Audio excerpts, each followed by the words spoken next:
Governor Wes Moore is avoiding questions that Spotlight on Maryland posed to him directly this week regarding an investigation into the SNAP program, also known as the Supplemental Nutrition Assistance Program, or food stamps, more commonly known. 2.5 weeks ago, the governor told Fox 45's Mackenzie Frost there was an investigation into whistleblower allegations that senior officials discussed how they could maintain a high payment error rate on food stamps in order to delay federal penalties. Governor Moore said the allegations weren't true and that the investigation would be made public. Spotlight has reached out to the governor's office several times since then for more details on the investigation, and so far they have not received a response. Even when approached directly, the governor wouldn't answer the questions from Spotlight reporter Gary Collins. Who conducted that investigation? When did it conclude? And when do you plan to fulfill your promise to release its findings? Well, I think we've seen the results. The results. Where? The results are that when I first became the governor, Maryland had the second highest SNAP error rate in the entire country. That since I've become the governor, we are now down 60%. 6-0, amongst the fastest drop in the entire country. So, Governor, investigation didn't take place then, is what you're saying? I think the results show that any type of accusation that there was an artificially high manipulation is not accurate because it didn't happen. We're bringing in Spotlight reporter Brooke Conrad, who's been following this story. Brooke, what do you make of the governor's response? Hi, Kai. Thanks for having me. Well, it certainly is true that the Department of Human Services has brought down the payment error rate dramatically since Moore took office.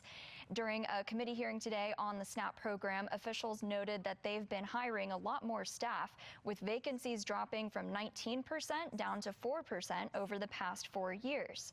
But yesterday, the governor completely avoided answering our questions about the investigation that he said was being done.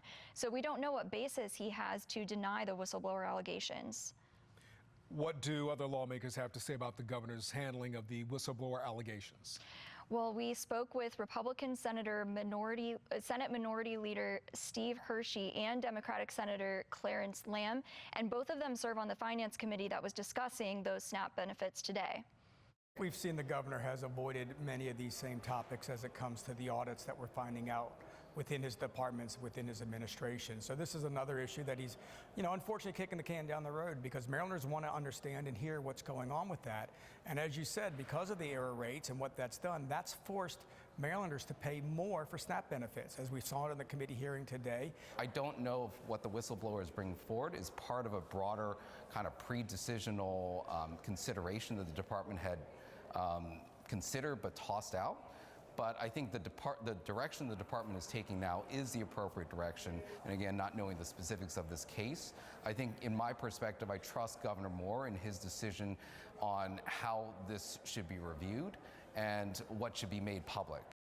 It's important to note that Senator Lamb was one of more than a dozen lawmakers who received an email from the whistleblower in November detailing these allegations. Senator Lamb told me he's not aware of the email and that it may have gotten lost in communication. As I previously reported, there are several investigations into this issue at the state and federal level, and we'll continue keeping tabs on all of it. All right. Spotlight on Maryland's Brooke Conrad. Brooke, thank you for being here today. Thanks for having me, Kai. We'll see you next time. And if you have a story or a tip for our Spotlight on Maryland team, call them.